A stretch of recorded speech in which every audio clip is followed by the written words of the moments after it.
3, 2, 1. All right, good evening, everyone. We are back again for another Parent University. Thank you so much for joining us. My name is Beth Pendergrass. I'm the Chief Communications, Strategy, and Engagement Officer with Rio Rancho Public Schools.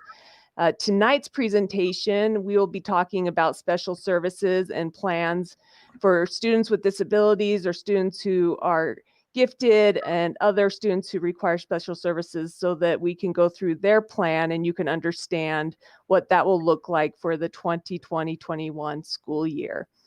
Before we get started, I want to introduce you to who we have joining us tonight. First, we have Jerry Reeder.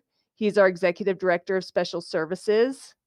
We have Teresa Griffin-Golden. She's the Director of Special Services for high school and the 504 Compliance Officer. We have Tamara Wheeler. She's the Director of Special Services for our elementary schools and gifted education.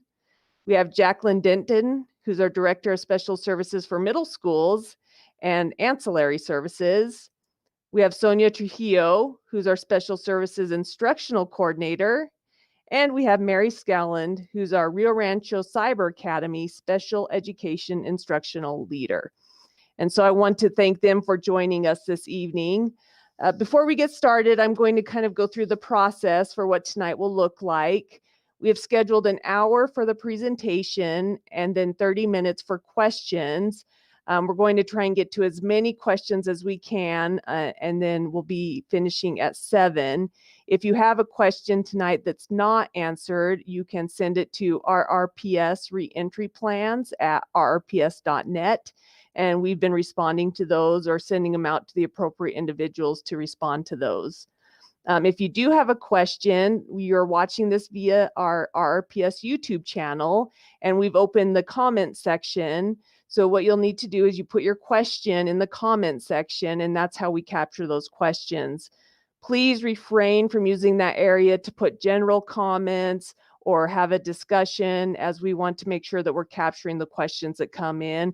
And so we'll remove anything that's discussion or general comments. Also, we ask that you don't put anything inappropriate. We will take that off as well. And then we also ask that you keep the questions topically relevant. So we're only going to be addressing questions that have to do with the presentation for tonight. If you have questions that aren't related to that, we probably won't respond to those this evening. But please do feel free again to email those to RRPS reentry plans at rrps.net. So with that, we are ready to jump into our presentation.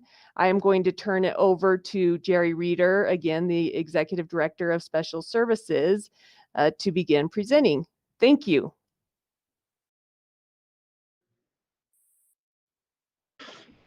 Thank you, Beth.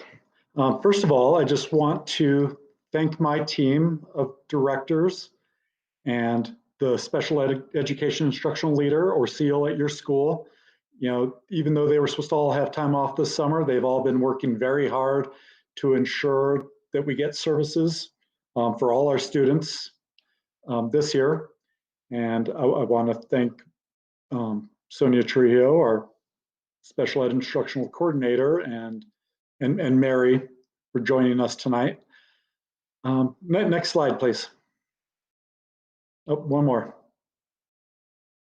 So on our agenda for tonight is we're just going to review the teaching and learning models by grade level, our personal protective equipment, special education teacher expectations, ancillary services, gifted education, supports for students with disabilities, accommodations to specialized instruction, Section 504 expectations, evaluations, and IEP meetings.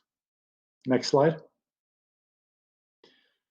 In our teaching and learning models by grade, you'll see the hybrid model, which has a combination of in-class and Google Classroom models. And at the middle school level, they'll be using an Edgenuity portion. And on our virtual models, K-5 will be using our guaranteed and viable curriculum through the Google Classrooms, middle school Edgenuity, and then high school accommodation through our Google Classrooms. Next slide, please. Okay, preschool. Preschool is going to start virtually on August 11th through Labor Day. After Labor Day, per the governor's order, we will start our traditional model on site and have two groups of students, a group A and a group B. And if you're used to how it's gone in the past, we've always had a morning session and an afternoon session, 4 days a week, as it states below. So this is pretty much the same as it's been in the past. So teacher and educational teams will continue to use the New Mexico Essential indicators to guide their teaching and learning. In addition, they'll use the Haggerty Phonemic Awareness Program with lessons and the Hero Builder Social Emotional Program. Next slide, please.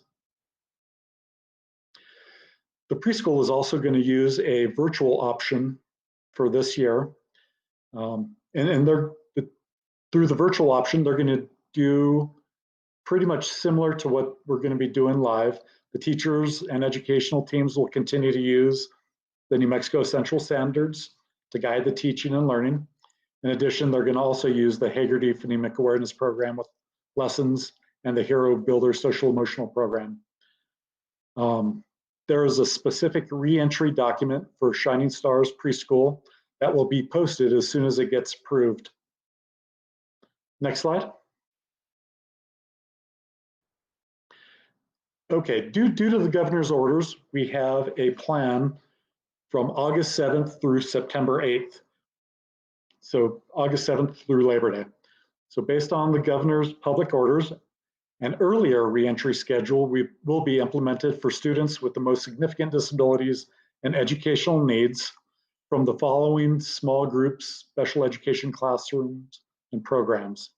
So it's our social communication and social skills programs, our cross-categorical classrooms, community-based instruction classrooms, our medically fragile classrooms, our site-based behavior programs, and other small group special education district programs.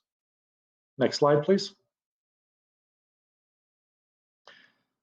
Students with the most significant disabilities will begin in a remote model via Google Classroom on the first day of school as per the Rio Rancho Public Schools calendar.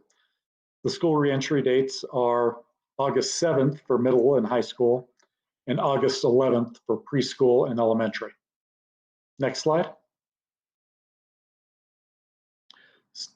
Students with significant disabilities will begin an earlier hybrid reentry on August 17th in compliance with the governor's reduced staff to student ratio requirements. The preschool is going to maintain a virtual learning through Labor Day. Elementary, we will have in-person learning 4 half days with the half day students attending in the AM and the other half attending in the PM.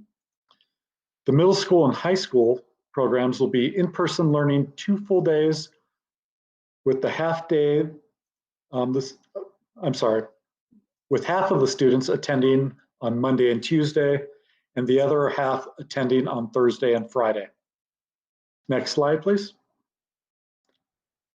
When school resumes after Labor Day based on public health orders, and we are hoping they don't change, these classes will revert to the Rio Rancho Public Schools reentry plan, which will be detailed through the rest of this presentation.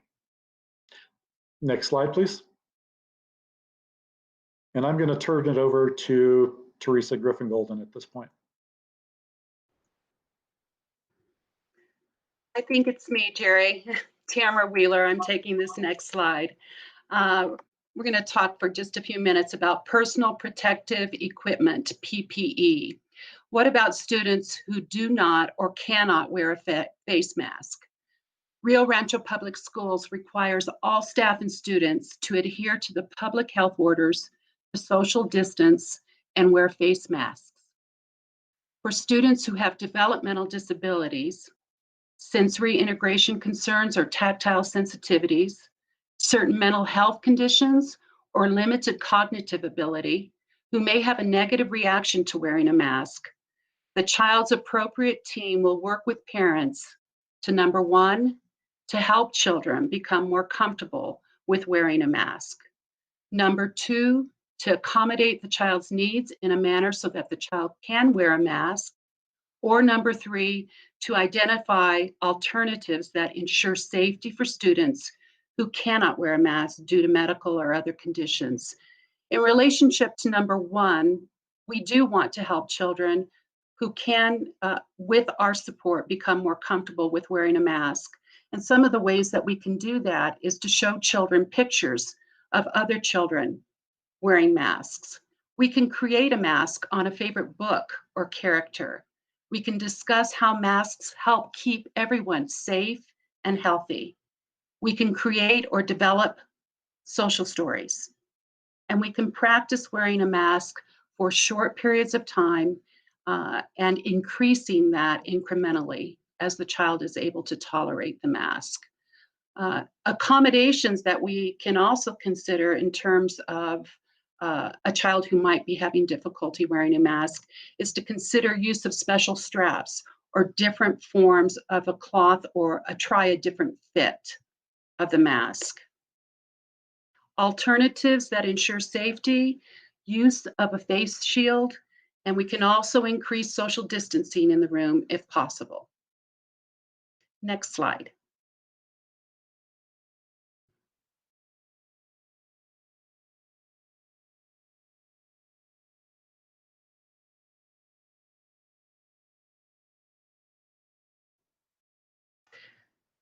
For elementary grades K through 5, the hybrid model will be 4 days a week, Monday, Tuesday, Thursday, Friday, and Wednesday will be a day for virtual learning or remote learning.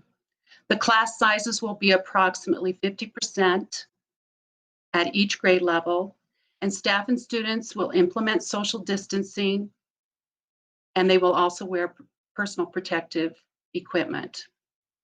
For a 100% virtual option, Google Classroom will be the learning management system for implementing our district's guaranteed and viable curriculum.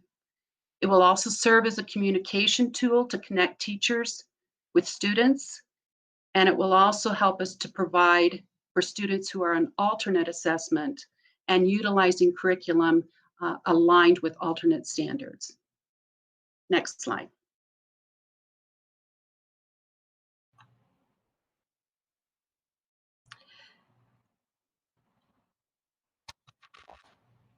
Hi, my name is Mary Scowland, and I'm the Special Education Instructional Leader at Cyber Academy.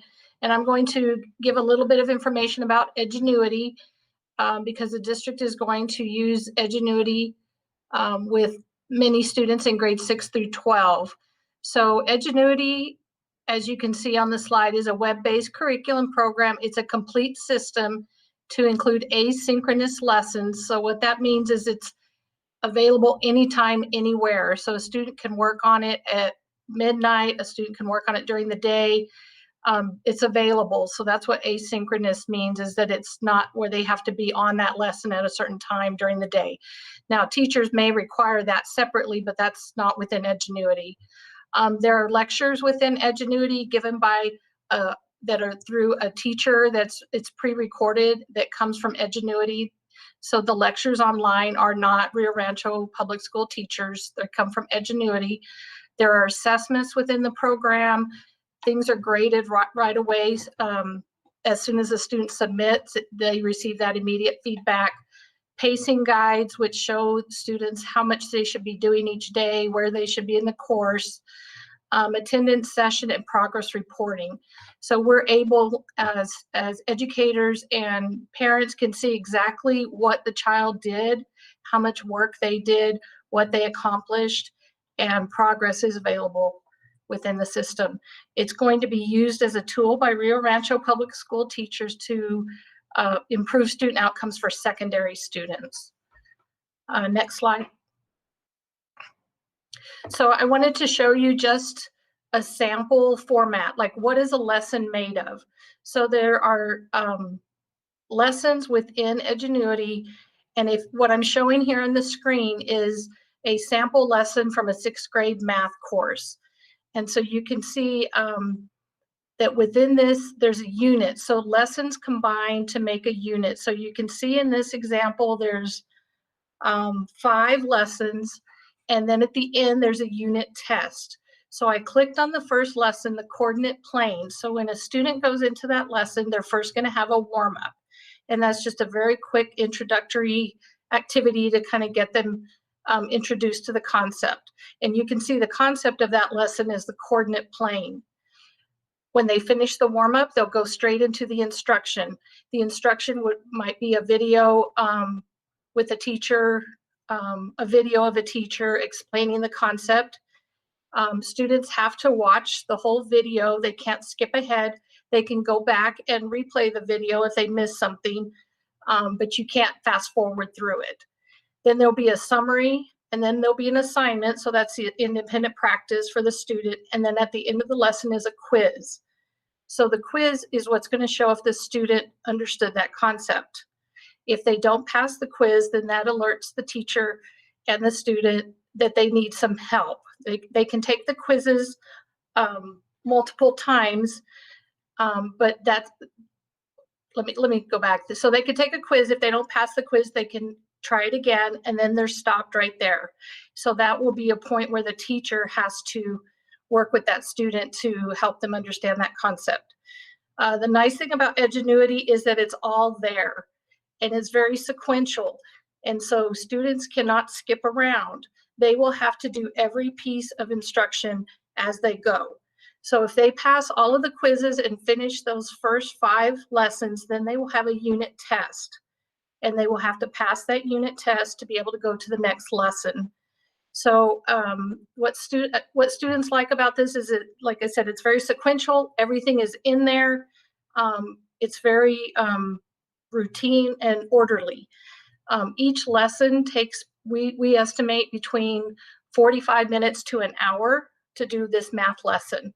And so if your students can complete that lesson, you know, maybe one each day, 1 to 2 days, then they'll be making good progress. But I just wanted to kind of give you an idea of how it's laid out.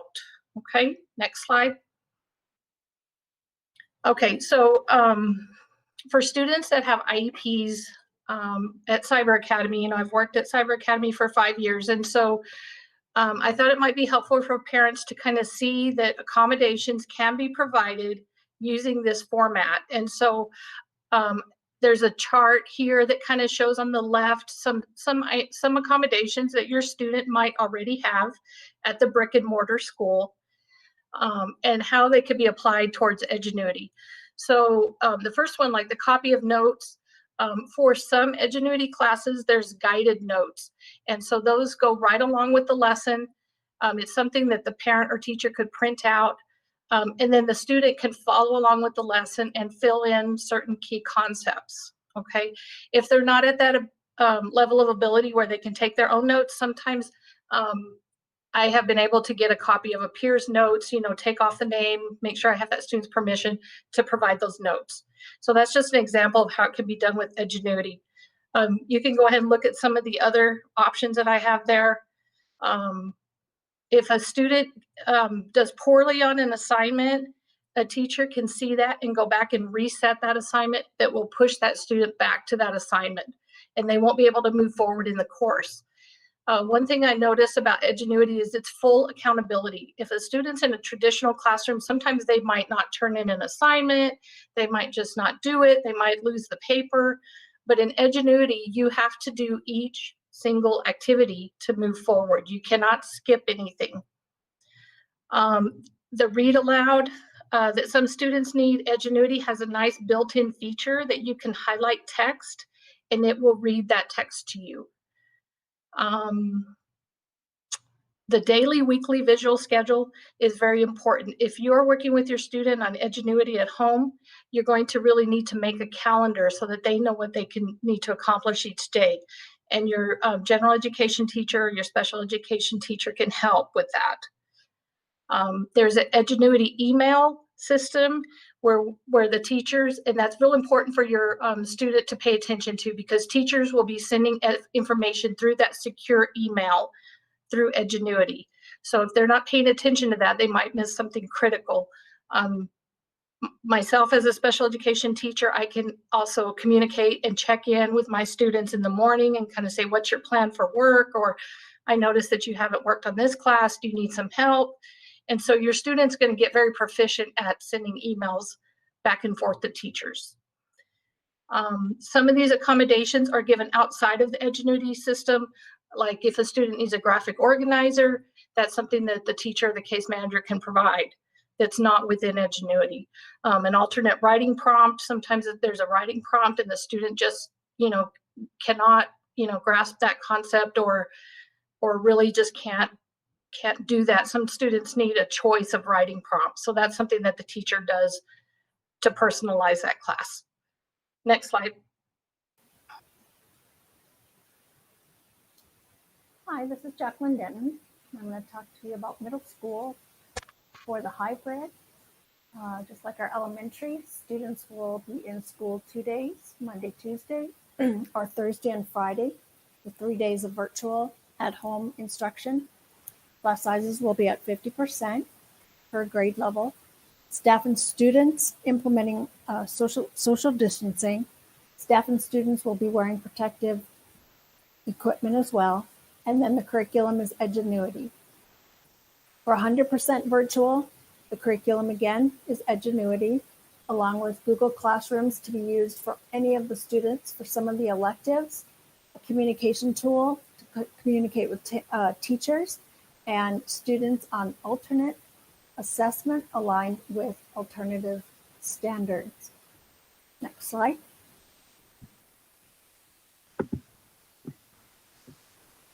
Good evening, parents. My name is Teresa Griffin Golden. I am the Special Services Director for high schools, and I oversee the 504, Section 504 plans for the district, as well as the District 504 Compliance Officer. Today's slide that I'm going over with you first is about high school grades 9 through 12, and our reentry plan for hybrid, similar to that you just saw in the middle school slide, is 2 days in person. It's either Monday, Tuesday, or Thursday, Friday, paired with 3 days virtual, 50% class size at each grade level. Staff and students will be implementing social distancing as well as wearing personal protective equipment. The 100% virtual option, parents were given a choice, and that was between Edgenuity curriculum or Google Classroom with our Rancho Public Schools guaranteed and viable curriculum for instruction, interventions, and as well as a communication tool to connect with teachers. That same guaranteed and viable curriculum via Google Classroom is available for our students on alternate assessment, and they will access their learning via Google Classroom aligned to alternate standards. Next slide, please.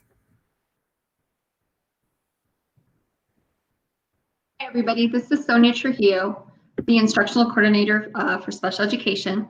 And I want to share with you guys the Google Classroom platform that we will be using as our learning management system. We are using this to implement our guaranteed and viable curriculum.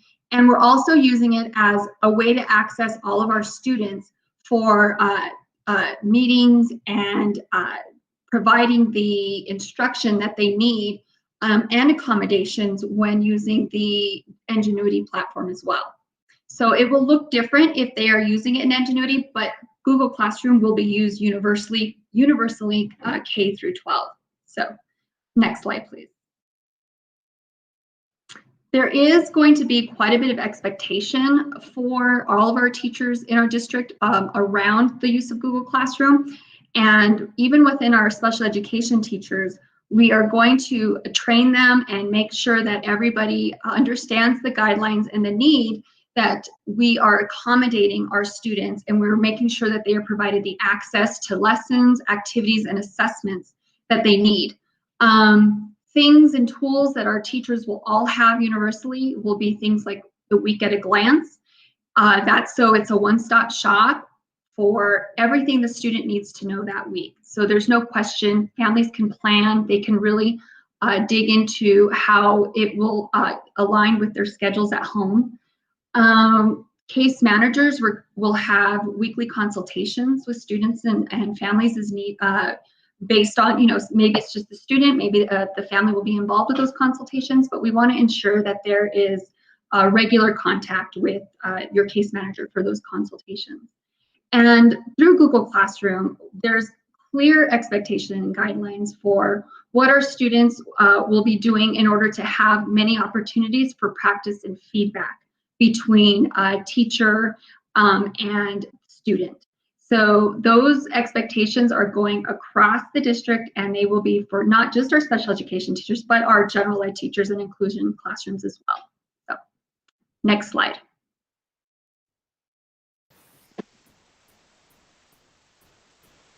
So for ancillary services, regarding related services, all therapy services to include speech and language, social work, occupational therapy, recreational therapy, and/or adaptive PE for your child will be provided in accordance with their IEP goals and the minutes of services as written.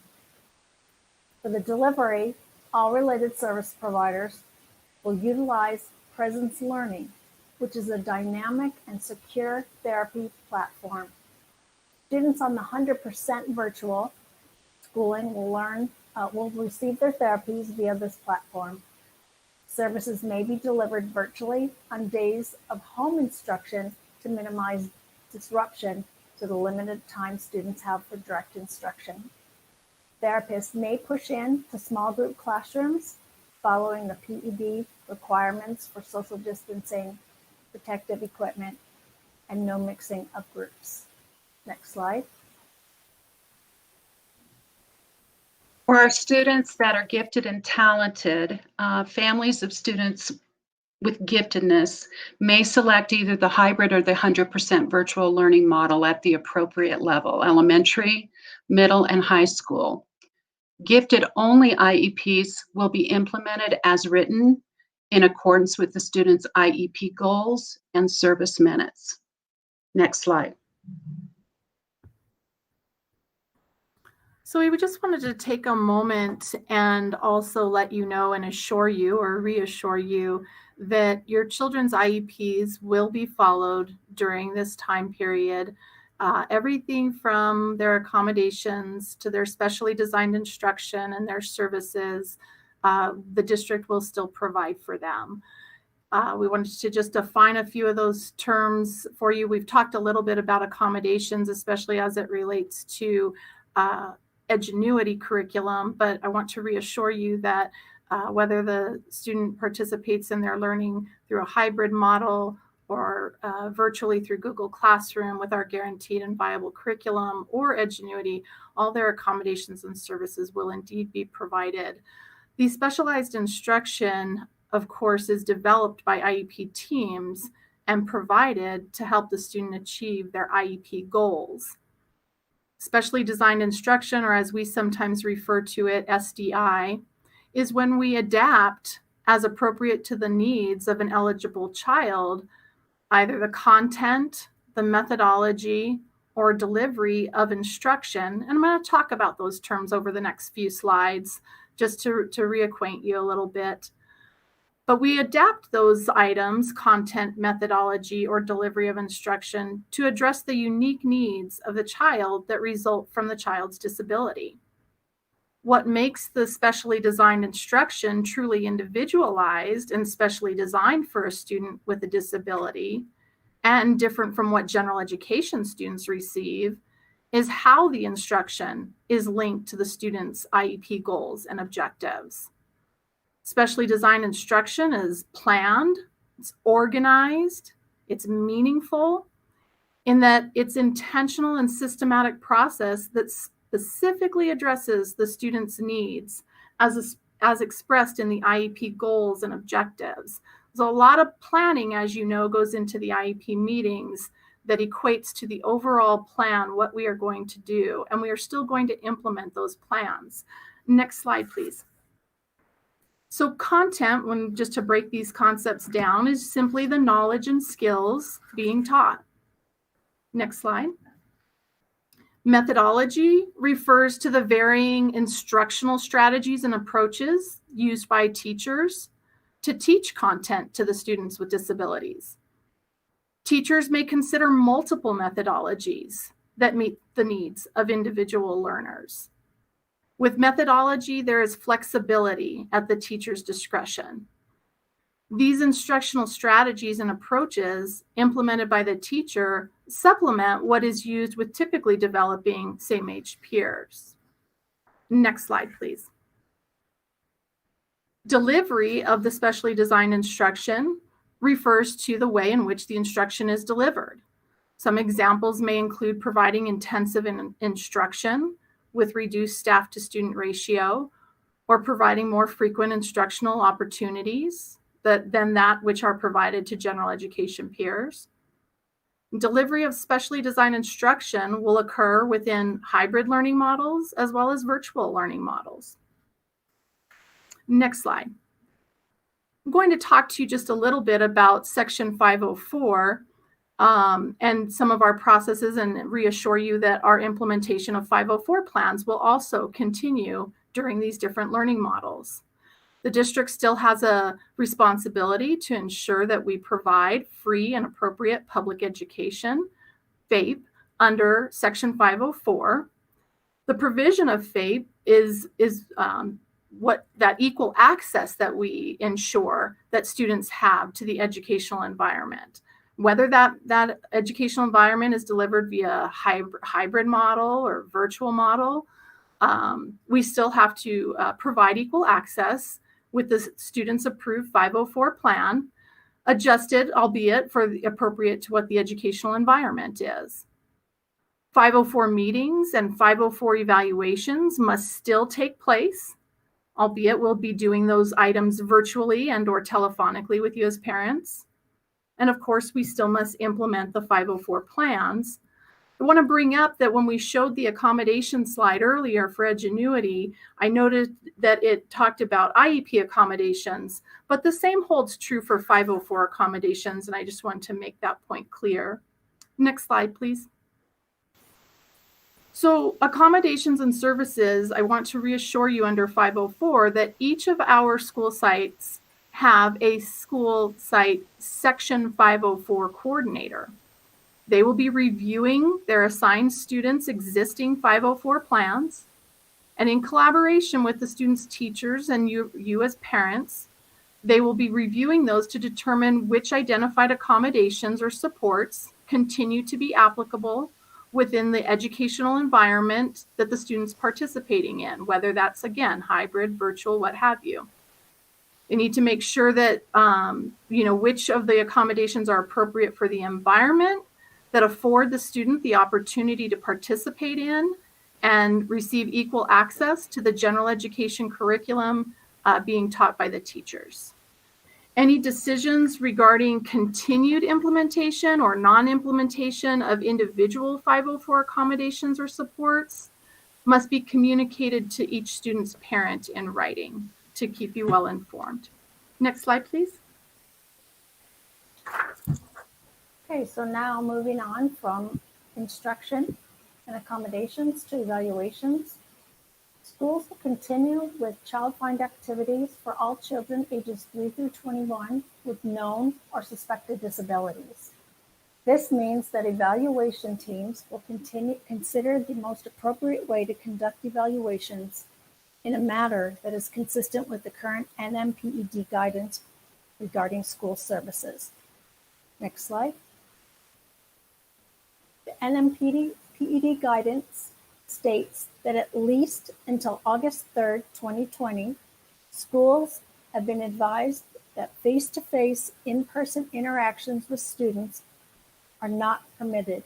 When schools are open in a remote, via virtual or online model, teams are encouraged to continue to conduct evaluations remotely using tools and strategies that minimize face-to-face and in-person interactions. When schools are open in a hybrid model, students and staff must maintain the 6-foot social distancing. When schools are fully opened, students and staff must maintain social distancing as much as possible and should generally be no closer than 3 feet apart if both parties are wearing a mask. Next slide. The distancing requirement poses challenges to some types of formal assessment, so schools are encouraged to continue to use virtual assessment when possible and appropriate. Our RRPS Special Services Department has developed a systemic and detailed process for tracking student evaluation needs by school site. This process allows the department to equitably address evaluation needs throughout our district. Next slide. So finally, I'm just going to talk with you a little bit about IEP meetings. We're going to continue to follow the New Mexico Public Education Department guidance, or PED's guidance, to use alternative means of conducting our IEP meetings, whatever type of meeting that is, an annual review, an initial reevaluation, whatever type of meeting. We'll do that via alternative means such as conference calls or video conferencing. The Public Education Department encourages district teams and parents to work collaboratively and creatively to meet IEP timeline requirements. If parents cannot attend virtual meetings or phone conference meetings due to accessibility issues, the district should document our reasonable attempts to schedule meetings and document our parent contact. IEP team meetings should still consist of all required IEP team members and will need to closely follow the process for IEP attendance and excusal. If we're, sorry, just got lost in that a little bit, but closely follow the IEP attendance excusal process if we are going to indeed excuse any members or if any members are not able to be in attendance. Of course, a prior written notice, or PWN, to parents must be used to inform the parents of any of the group decisions and reasons for that decisions. So we're going to always want to have you there at the table in some capacity, virtually or by phone. We're going to want you there. Your input is valuable to the team's decision making, and we'll do everything we can to schedule with you. And ultimately, if you're not able to be there, of course, we'll follow the process for attendance excusal and give you the prior written notice. Next slide, please. We're excited to let you know that we have a new electronic platform for our IEP development this year. We've referred to it as PowerSchool Special Programs. And we're going to start fresh with it this school year. So if you have an upcoming IEP meeting, you're going to be experiencing this. This electronic format for writing IEPs is not just for IEPs. It also includes the district's student assistance team plans and Section 504 plans, along with the IEPs and our multidisciplinary evaluation reports written by our evaluation team are also using this special programs system. It does work in conjunction with our student information system, PowerSchool. So they talk to each other quite nicely. Staff did receive training on the PowerSchool Special Programs platform in May of 2020 and continue to have available training resources for the 2021 school year. So I just want to assure you that although the platform is new, many of the forms that we will be using in the program are our district forms that you as parents are very familiar with. So there won't be too much of a learning curve for anybody in that the forms are familiar to us. It's really just the platform that looks different, and we'll all get accustomed to that in no time, I'm sure. So we expect that staff and parents will have a very positive experience with this change. So we're happy to let you know about that. And I think we're ready for questions then, Beth. The next slide is our questions.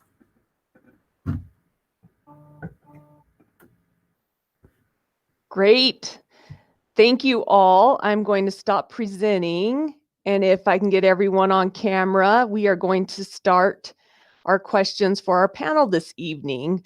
And when I saw we have a lot of really great questions that came in. As a reminder to those watching, we are only addressing those questions that are relevant to the topic this evening. And so if your question is not asked, it might be because it wasn't relevant or we didn't get to it. So if any of those questions you don't have answered this evening, please email us at rrpsreentryplans@rrps.net and we will get right to our questions. So our first question for this evening is, how will mental evaluations for an IEP be completed?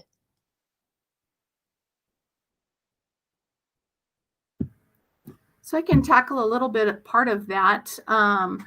All of the evaluations, as Jacqueline was saying on the slide, we still have a requirement to conduct evaluations and perform our child find activities, where we used to be able to rely a lot on face-to-face interactions and perhaps observations by going into a classroom. Things will just look a little bit different.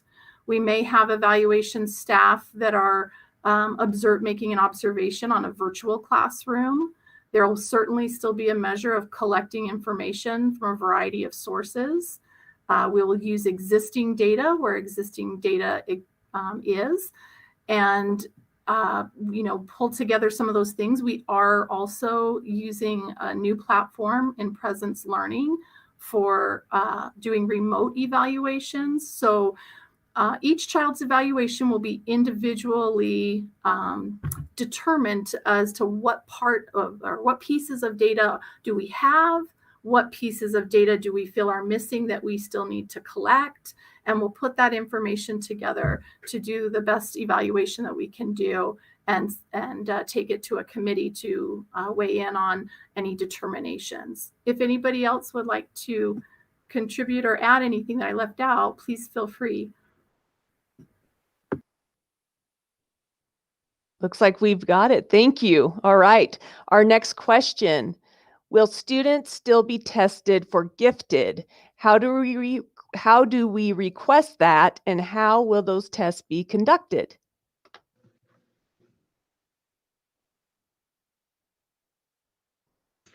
So our students who potentially are students with giftedness will continue with our district process in terms of identifying those students through an evaluation process at certain times of the year.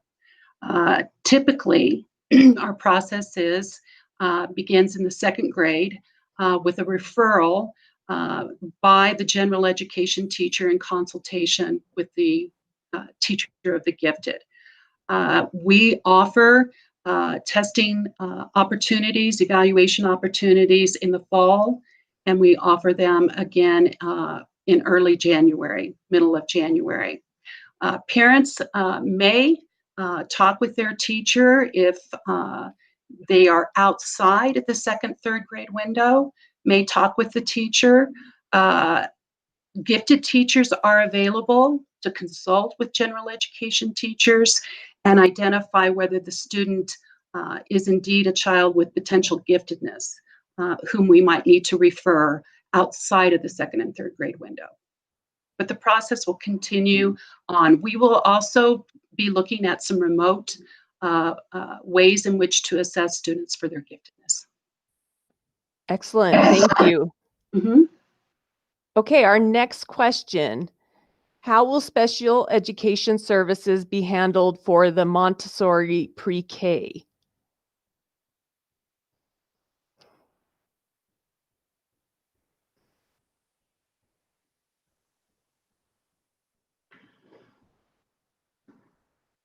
Our services in the Montessori pre-K will still be handled by the school site staff. So it'll be through the Google Meets classroom and in conjunction with the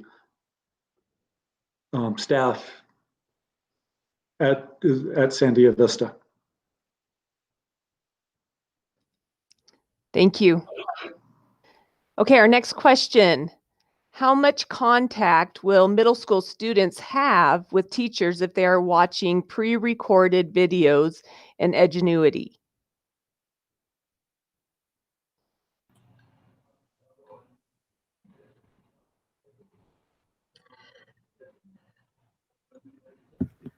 So I can just chime in there a little bit, but I think that we're still going to have our Google Classroom format. Each SE teacher there's a district expectation that each SE teacher have a Google Classroom. So as much contact as that student needs with the teacher, they should reach out if they're struggling. They should reach out if they need to have a little bit of, something re-explained. But they'll use that platform to get the help that they need. Thank you. Mary, did you have anything to add as far as teacher interactions on Edgenuity? Well, Cyber Academy has always been a hybrid model where students come in part-time and work part-time. I'm not sure what the principals at the other schools are going to expect, but how we do it at Cyber Academy is so when the students are at home, they're working, and when they come into school, that's when the teachers can present the idea in a different way, checking for understanding, and just reinforcing that curriculum and the key points that they're getting. For example, in our math classes, so they maybe have the concept through Edgenuity and through that teacher, then that pre-recorded lesson. But then when they come into school, our teacher kind of presents it in a different way, or maybe breaks it down a little bit more, or reviews it, or shows more application. So I would expect if students were in a hybrid model at the middle schools, because that's what they're going to be using, that when the kids are in school, they're going to get reinforcement of that concept through direct instruction. And I would like to add just a little. Sonia's getting ready to speak, and I was just going to mention that something that Sonia shared with us earlier, and that is that our special education teachers, all teachers, there will be an expectation that they are checking in with their student at least weekly. And so there'll be opportunities via Edgenuity, but there's opportunities through Google Classroom to ensure that we are maintaining communication on a regular and consistent basis with our students and our families. Sonia, did you want to add something more? Well, yeah, just to review what you guys were saying, I've spoken to some teachers at the middle school level, and they have plans for reteaching after the students complete sections within Edgenuity, and then going back and reteaching. Making sure that all of that fill in the gap skills are met. So there's definitely plans coming for that. Thank you all. All right, our next question. Will there be a homeroom teacher assigned to students on Edgenuity or Google Classroom for the 100% virtual option? And if so, do we know when student families will be hearing from them? For the 100% virtual, right now, yes, there will be a teacher assigned to make sure that students are, getting their accommodations and access met, and that will definitely be communicated through the Google Classroom. Thank you. All right, our next question. If my student is receiving virtual therapy, is the therapist wearing a mask because they're on campus? If so, won't that make it difficult for the students to hear and understand the therapist? Great question. If they're in their own room with plenty of distance between anybody else, they perhaps will not be wearing a mask. We are encouraging all of our speech and language pathologists to wear face shields or a clear face mask so that their mouth is not covered up when they're trying to work with pronunciation and modeling how to instruct sounds. So that's that's what I got to share about that. Thank you. Okay, our next question. My student's therapist goes to several different schools. Won't that cause the mixing of students and increased risk? What safety precautions are being taken for situations like that?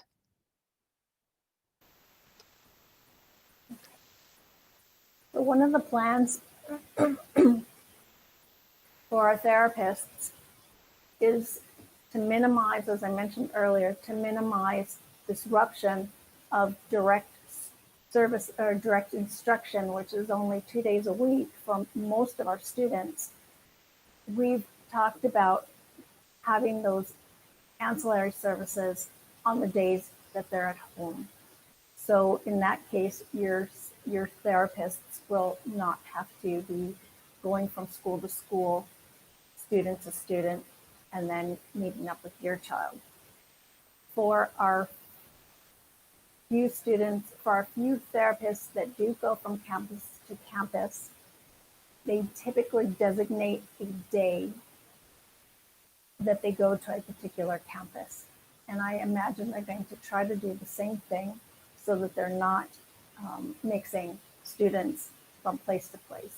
They are, any students that are in small group, if the decision is to provide direct services, it will be pushed in so that the therapist will still maintain social distancing, but the students will be the same group so that there's no mixing of students. So in essence, the therapist becomes part of that group. And as most of you know, it's mainly our motor therapists that travel. Our social workers and our speech pathologists are typically full-time on one campus. Thank you. Our next question, are homebound therapies still being offered?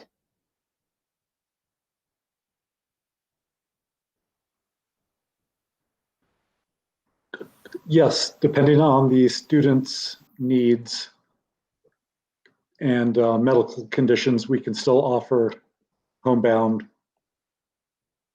services.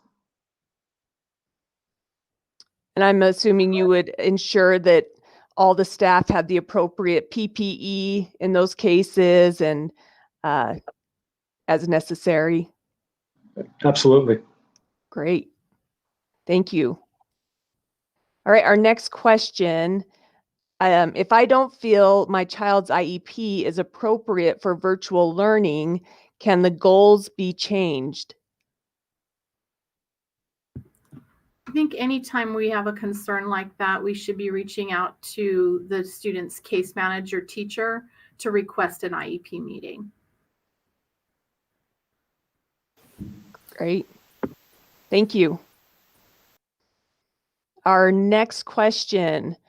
Why can't IEP meetings be done in person with face masks, social distancing, and universal precautions?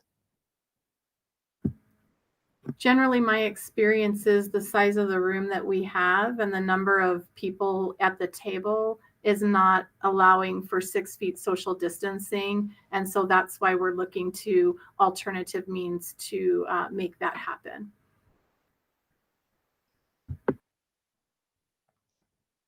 Okay. And our next question. What are you doing for staff who work with students who can't social distance or wear masks because of a doctor's order?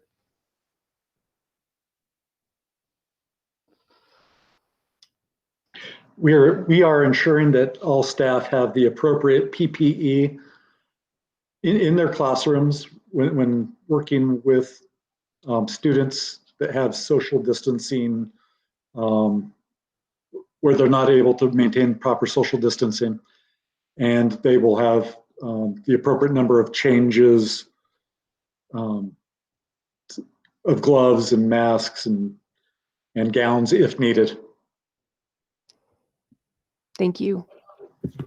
And I think just to piggyback on that a little bit more, I think that's absolutely what we are doing. It also makes me think back to the slide that Tamara presented about personal protective equipment and things that we're doing to help our students with disabilities learn how to navigate this very difficult and challenging time regarding tolerance for mask wearing and figuring out what does 6 feet look like and how do I stay that far apart. It's new for them as it is for us, but sometimes they just need more reminders, and sometimes they need more time with the idea to get comfortable, as Tamara was saying, with those the mask wearing and be able to increase their tolerance for it. So we'll be sure, as Jerry said, to keep all the staff safe during that learning period for students, and we'll continue one at a time to work with our students to build their tolerance. Not only do they have to navigate this in the school environment, but in the community as well. So we want that carryover for them, so that families, if they need to take them somewhere in the community, that they're able to do so with appropriate masks and social distancing. Thank you. If I could add to that, we realize in this COVID environment that we're all in, that we may have, students may begin to demonstrate needs that were not identified in their IEP prior to COVID. They were not a need at that time, not relevant at that time, but they may indeed have new needs. For example, building capacity to tolerate a face mask.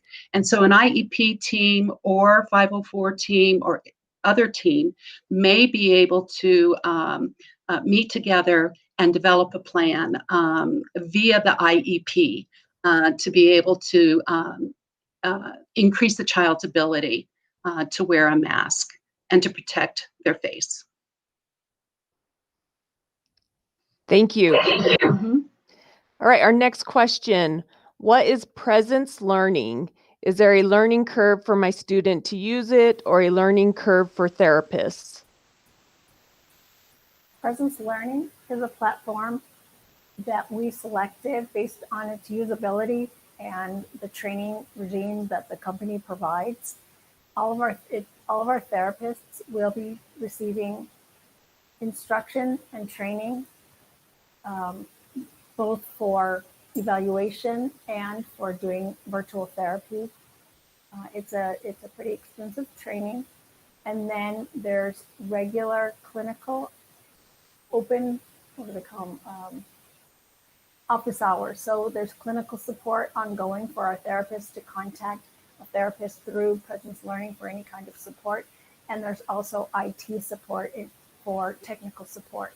There's also support for families if there's an issue of connectivity for on the parent side of things. And then the therapist will be trained in order to help facilitate the family's connection and help the student with accessing the system. For the students, we all know how well they adapt to technology. Very easy to use, interactive. They can use their finger, they can use a pen, they can point, they can say things. There's all kinds of ways to interact with the system. The therapists can put all kinds of stickers and rewards and fun interactive activities to help the students keep engaged and motivated to participate. This is a platform that's been used for over 10 years and developed specifically for this purpose. It's not a platform that has been adapted to do this. This is a platform that's been created specifically to do teletherapy in schools for school-based therapy. And there's it's been previewed by many of our therapists before we selected it, and they were very, very excited. Even our therapists that were very timid about thinking of virtual therapies. So I think that parents will find it as well easy to use for supporting their children. Thank you. Okay, our next question. If therapists are doing virtual therapy in the same room, are HIPAA guidelines being violated?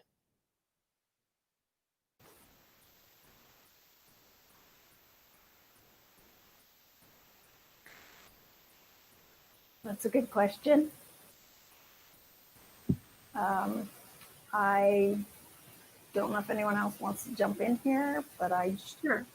I can, Yeah. I can jump in a little bit. I don't think that, HIPAA violations are happening in that regard. I think if we do have a scenario, if you picture sometimes in our campuses, maybe a large therapy room, and we're using the distant corners for delivery of therapy and it's happening virtually, we would take care to arrange cameras and things so that people are not on screen who shouldn't be on screen. We take all the cautions and protections there.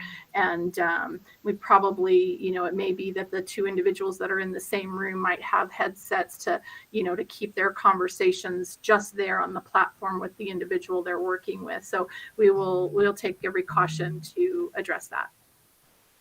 And very often our therapists that do have to share a space, they provide live therapy sessions simultaneously. And adaptive PE teacher and an occupational therapist may be conducting sessions at the same time in the same space. So it does already occur. Thank you. Our next question: if we don't feel that enough gifted services are being provided, who do we talk to?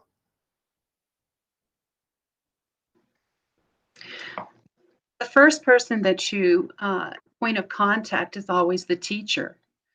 So if you have a concern in regards to your child's gifted services, I would reach out and talk directly with the teacher of the gifted and see if the teacher of the gifted is able to address those concerns. The IEP team is always available to families if they have concerns in regards to their gifted services. But the first point of contact would be the teacher of the gifted, the special education instructional leader, our SEALs, if there is a need to convene an IEP team to discuss the concerns that the parents have regarding the services. Thank you. Okay, our next, could we talk a little bit more about what is happening the week of the 17th and kind of dive into that a little more in regards to the governor's order, health order, and what she's allowed and how we're kind of working with that and the difference between when we return to school. Okay. So basically, the students that can return on the 17th are the students with the most significant disabilities. And, as schools call and are checking, we understand that some families are eager to return to school, and some families are still concerned that and want to do a virtual classroom. And that's based on, the selection that all parents have. But when we return, we are only allowed to have small ratios per the governor and no more than 5 students at a time.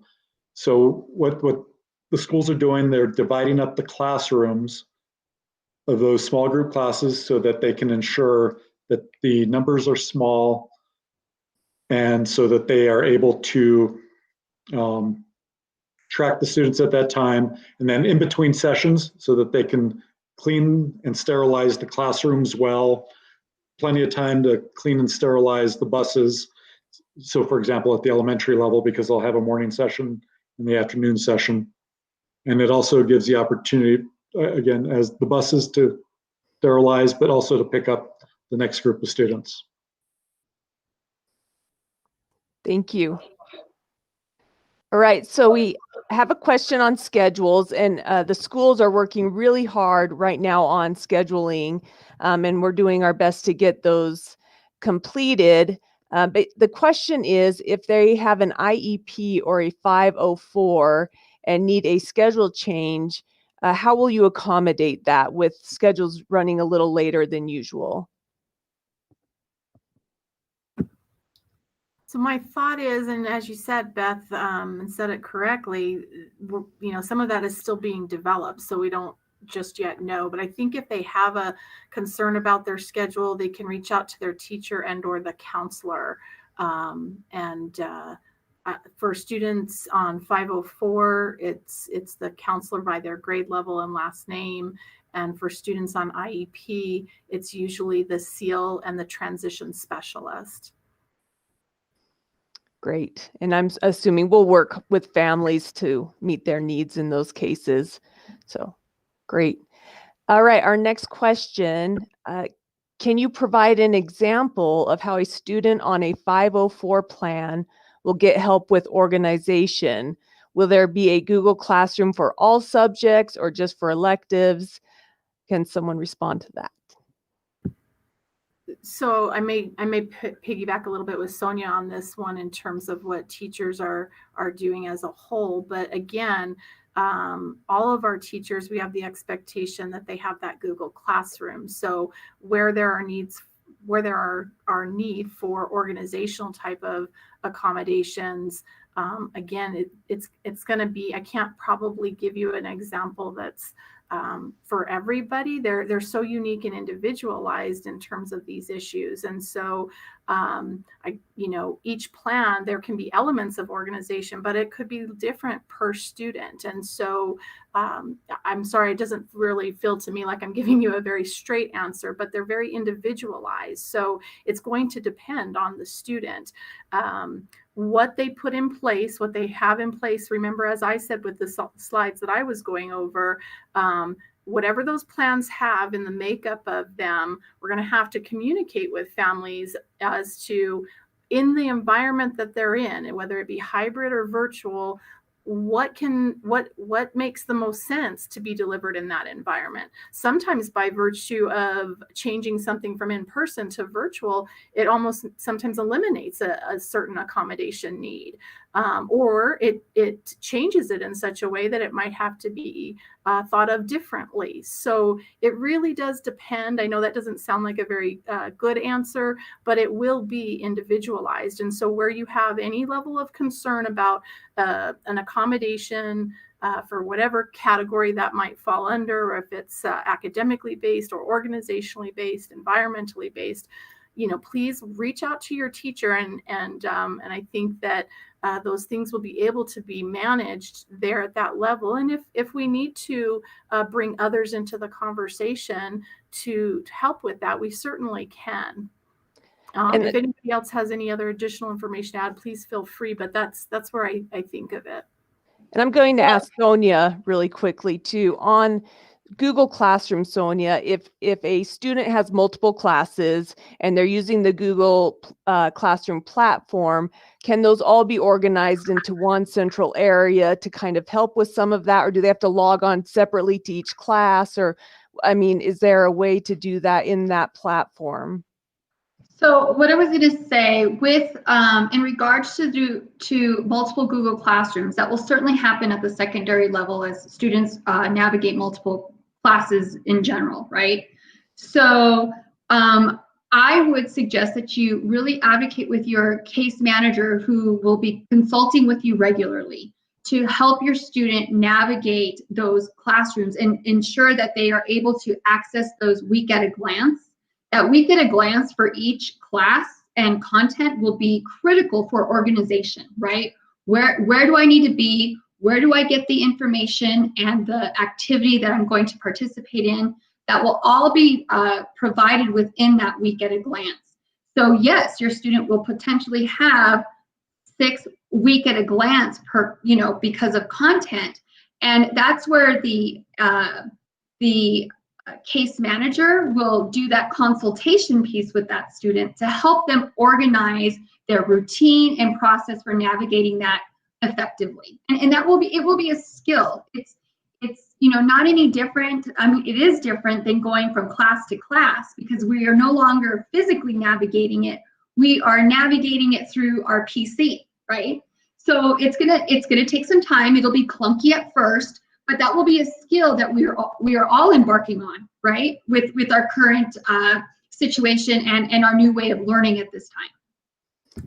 And I think just to piggyback on that, I think the electronic aspect actually gives us a little bit of a leg up when we're thinking about organization. Just as the tiles on the screen, if you're looking at the screen and you see multiple faces of us, when you're looking at a Google Classroom platform, there are multiple tiles for each class. And so it almost electronically keeps our materials in the one folder. And when you're on the main page, you see a folder for each class that you have. So the technology of it allows us to sort of compartmentalize and say, here's all my items for geometry, here's all my items for English, and keep them electronically together. And I can say the same thing about, that's Google Classroom. I could say the same thing for Edgenuity, where I see almost like a tab at the top left of the screen where you can go from class to class. And each time you get into one of those tabs, then you're within that content area for Edgenuity. So I feel like the electronic aspect of it kind of gives us a little bit of a leg up for organization. Great. And while we're on this topic really quickly, I want to recap the different levels and what they're going to be using, because we keep talking about Google Classroom and Edgenuity. And so I want to make sure that we go back and kind of explain that again. In our elementary level, for the hybrid and for the virtual, both will be using Google Classroom. And so families in elementary, whether you're virtual or hybrid, you're using the Google Classroom platform. At the middle school, whether you're virtual or hybrid, you're using Edgenuity. And so the virtual will be online 100% with Edgenuity, but that curriculum that Edgenuity has built will be used in the classrooms if you're doing the hybrid model for the middle schools. And then there may also be some possibilities for Google Classroom for some electives at the middle school level. And so there's a few classes that could be Google. And then at the high school level, if you're doing the hybrid model, you're in the Google Classroom platform. If you're in the virtual, you have the option, or you had the option when registration was open, to do either Edgenuity or Google Classroom. And so that's just a recap kind of how those different levels look. And so when you're hearing everyone talk about Google Classroom and Edgenuity, that kind of helps you determine which of those platforms your child will be on. So, yes. For our students who are utilizing alternate curriculum and alternate assessment, it will be Google Classroom. So Edgenuity will not be the curriculum that those students will be utilizing. So I just wanted to, along with those few electives, for our students who are on alternate assessments and utilizing an alternate curriculum, it will be Google Classroom. Perfect. Is that at all levels? Mm-hmm. Perfect. Yes. Mm-hmm. Excellent. Thank you. All right. So our next question, how will you maintain social distancing with your preschool and your elementary special education students? Carefully, right? I think that we have some very creative, if I may say so myself, staff and therapists. And I've even heard some of those plannings, like using pool noodles to keep pace of people apart, or ropes that have like a knot in it that, everybody has their own knot or something with a color. And so there are creative ways to go about that. A lot of labeling, a lot of floor tape of, stand here but not there. So a lot of those kinds of environmental signs and cueing, and very special and caring staff to help them through that, to learn and follow that. Great. Thank you. All right, here's our next question. Will parents who choose the 100% virtual option be required to keep data towards their child's IEP goals? Absolutely. Sorry. Parents are always, welcome to keep data, but our staff will also be keeping data towards those progress towards IEP goals, and still giving out progress reports when they're due. Generally, that's at the report card period of time, unless the IEP says otherwise. Tamara, did you want to add anything? Sorry, I got in there right before you. Yes, I think I misheard the question. I thought it was, will teachers need to keep data with the virtual? And my response was absolutely. For virtual only, we will be partnering with our families. And so we will support them in terms of, we'll be progress monitoring together in many ways. Observational data. There will also be quantitative data that will be gathering, qualitative data, and our parents will be a source of information for those varying data sources that we will need to accumulate as in 100% virtual. So our families will be very important to providing input to the data, progress monitoring data. Thank you. Okay, our next question. Will high schools be doing groups for social learning? My child's IEP includes that. Can that be done through a Google Meet?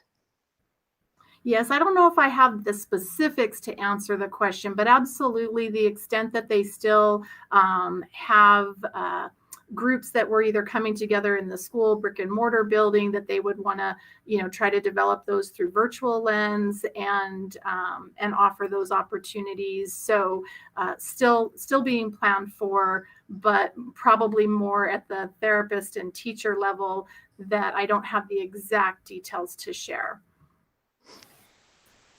I just Jacqueline, wanted to mention that. Yeah, I just wanted to mention that in the spring, many of our social workers and then our speech pathologists kind of tagged on to this, had groups that were specifically for that. So they would just have like meetups or play groups for the students to have the opportunity to work on their social skills, their interactions, their play. It was virtual, but they had that opportunity for interaction. So everybody said it was a great and a lot of fun. Thank you.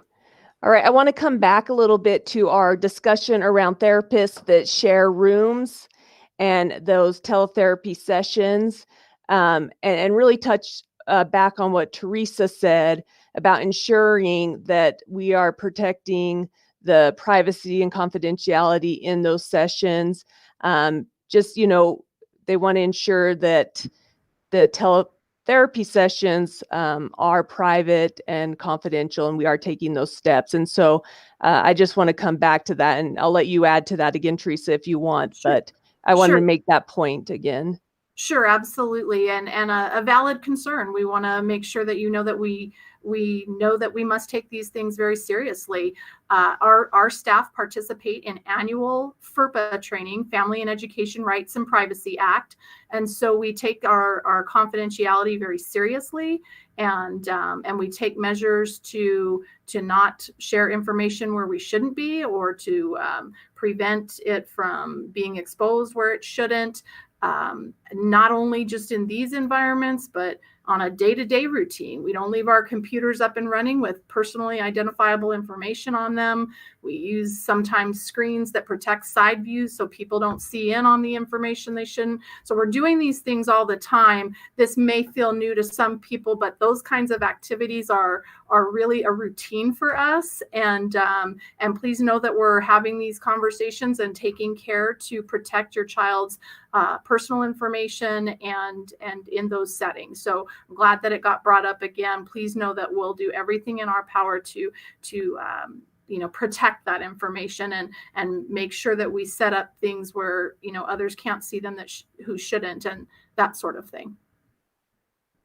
And for goodness, if anybody has any concern as something unfolds during this process, please just communicate with us. We want to hear from you. So if you have a concern about a session that happened, please talk with your teacher and share the concern, and we'll do everything we can to get it right. Thank you. All right. Will you be retesting or reevaluating for those recommended for an IEP? Retesting. So retesting or reevaluating makes me think of the reevaluation process for students with IEP. So I'm going to take the question in that light and talk about it in that regard. So reevaluations happen every 3 years for students on IEPs and 504s for that matter as well. And each student's team talks about, generally the year before, in the second year, let's just say, they talk about the need for any evaluation data for that reevaluation. So do we need to collect new data, or is the data that we have sufficient to know they'll continue to have this eligibility? We're talking about those things usually in their second annual IEP year. And so if there is need to collect any more new information, we can talk about that. We can talk about how we'll go about getting it, especially being that things are as socially distant as they are and whatnot. But if the team feels like they have enough information to still make eligibility determinations and they don't need to go after and get new data, they can make that call too through the eligibility determination team or EDT team meeting. Beth, I wanted to have you reread the question. I'm wondering if the individual who asked the question is talking about assessment in terms of the students, assessing the student as we reopen schools and assessing their skill set. So I'm not certain the question is a little difficult to be able to ascertain. Are they talking about reevaluation, as Teresa was, as our 3-year triennial obligation that we have? Or are they talking about assessment coming back from the school closure and our phased in reentry process? Are they talking about assessing a child's skills? Can you just explain to us maybe both of those areas? Great. So Teresa just did a fabulous job with the 3 years, so I'm going to leave that one. But we will be doing that not only for our students with disability, all students. So we'll be assessing as they re-enter into the school building or remotely, virtually. We will, I can speak specifically for our students with disability, we'll be looking at present levels of performance. And that this is where parents really will be very helpful in terms of providing us with information as to how their child is progressing or maybe having difficulty progressing with their IEP goals. And so we'll be gathering information from families about that. And we'll also have our own assessments, district assessments, classroom-based assessments that we'll be utilizing to determine where the student is and what are things that we need to do to put in place in order for the student to move forward when they from their baseline when they return to our classrooms. So assessment's going to be ongoing. We will be assessing and looking at students so that we can plan meaningfully for their instruction as they re-enter school. Thank you. Okay, our last question. My child was supposed to get the socialization in her IEP in the spring and didn't receive it. How will you guarantee that it will happen in the fall?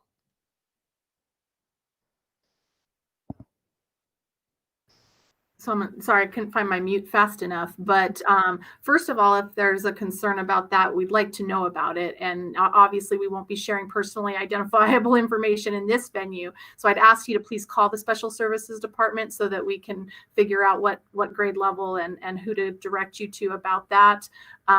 We're going to have to take account. IEP teams are going to need to be reviewing, what services were provided in the spring.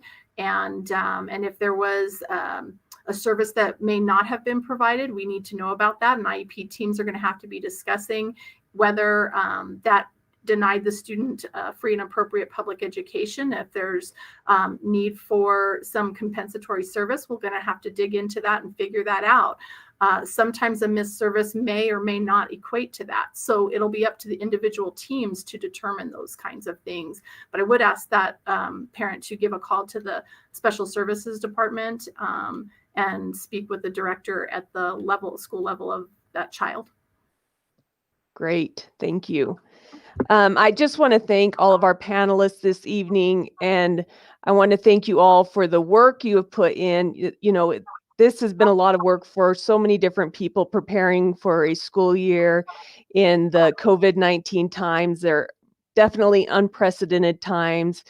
We never expected that we would be in this situation. And so I can't thank each of you enough for the work that you're doing, our parents and our community, for being patient and having grace. And so I just want to put that out there. And then I want to give any of you an opportunity if there's any last thing you want to say before we close for the evening. All right, Jerry, go ahead.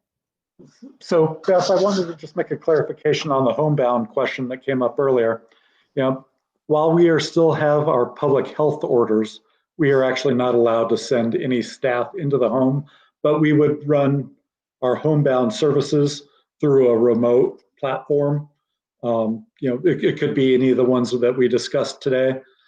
So I just wanted to make sure that people understood that at this point. Great. And other than that, I just want to thank our team today. Again, they've been working very hard all summer, and so they're doing a great job. Thank you all. Did anyone else have anything? I'll give a special shout out to all of our staff who are working so hard planning all of this over the summer, and an additional special shout out to our parents who we know this has not been easy, and we're in this together. We're partners, and so thank you for all that you do. Great. Did you have something, Mary? Yes, I just want to add, I know that there was a plan to show a short Edgenuity video, and it is on the district website. If parents are interested in more information about Edgenuity, they should go to the school reentry updates. And then on the 100% virtual learning tab, there's an Edgenuity video that shows more what it looks like from a student's perspective. And there's also a link to course offerings. I know a lot of parents are wondering about that. At Cyber Academy and through Edgenuity, there are some AP courses if students are looking for more challenge. And so they can kind of look at that document and see what might match up to the classes that their child needed. So I just want to point that out on the district website. Thank you, Mary. And I would remind everyone, if you did not get your question answered this evening, or if later in the evening a question hits you that you wish you would have asked, please email us at rrpsreentryplans@rrps.net. We are responding to those as quickly as they come in. And then also the video of this presentation this evening will be available on our website. So if you need to go back and watch any of it again, or if you want to share it with other parents who you think it might be helpful for, please feel free to do that. Thank you all for joining us this evening. Thank you to our panelists, and we'll see you next time. Thank you. Good night.